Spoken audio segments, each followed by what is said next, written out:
అసలు ఉమా తెలుగు ట్రావెలర్ చేసిన మోసాలు ఏంటి? ఉమా తెలుగు ట్రావెలరా వ్లాగరా? అసలు ఉమా నెల సంపాదన ఎంత? ఈయన నిజంగా అన్ని దేశాలు తిరుగుతాడా లేకపోతే యూట్యూబ్లో క్లిక్ అవ్వడం కోసం చెప్పాడా? ఆ డీటెయిల్స్ అన్నీ పూర్తిగా తెలుసుకోవాలంటే ఈ వీడియో ఎండ్ వరకు చూసేయండి.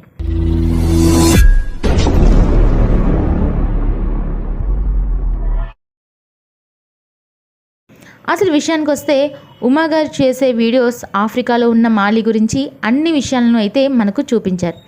కానీ ఆయన ట్రావెలర్ అయితే అలా చెయ్యరు కదా. ట్రావెలర్ అంటే ఏంటి?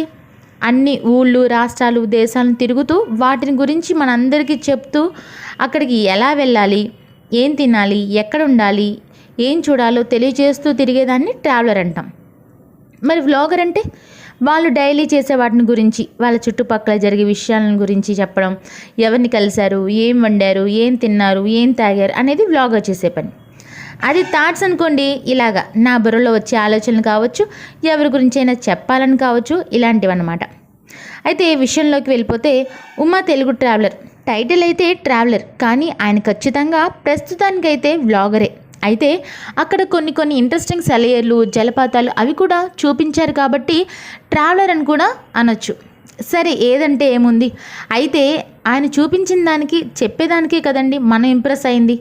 మనం ఉమా గారి కొన్ని వీడియోస్ చూస్తే ఉమా నన్ను మోసం చేశాడంటూ ఒక వీడియో వైరల్ అయింది.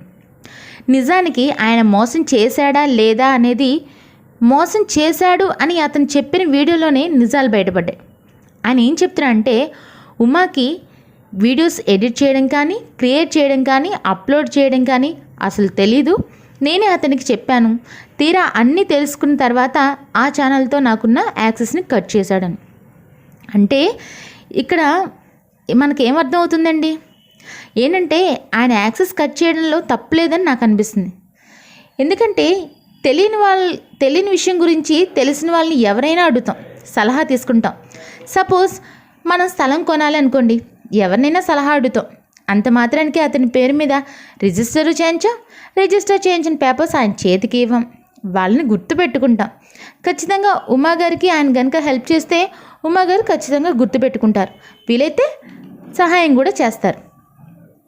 ఆయన మాత్రమే క్లారిటీ ఇవ్వగలరు. ఆ విషయం పైన ఉమా గారు స్పందిస్తే బాగుంటుంది, అంతే.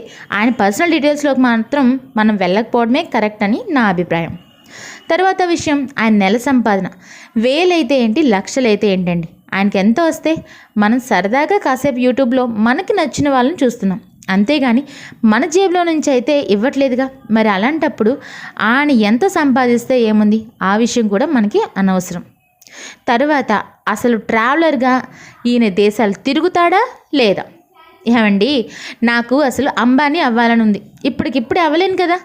దానికి పునాది పడాలి అంటే దానికి ముందు నేను రూపాయి సంపాదించాలి. అలాగే ఉమా గారు ట్రావెలర్ అని పెట్టి ఆయన అక్కడ చుట్టుపక్కల సెలయేర్లు అవి కూడా ట్రావెల్ చేసే కదా చూపిస్తున్నారు. ఇప్పుడు ఆయన ఇన్కమ్ సోర్స్ని బట్టి నిజంగా దేశాలన్నీ తిరుగుతాడేమో. తిరగడు అని అయితే మనం చెప్పలేం. కాబట్టి అనవసరంగా ఆలోచించి మన బుర్రలు పాడు చేసుకోవద్దు. ఎంటర్టైన్మెంట్ కోసం చూద్దాం. ఆయన సంపాదన గురించి, మన టైంపాస్ గురించి మనం ఆలోచిద్దాం. ఓకేనా?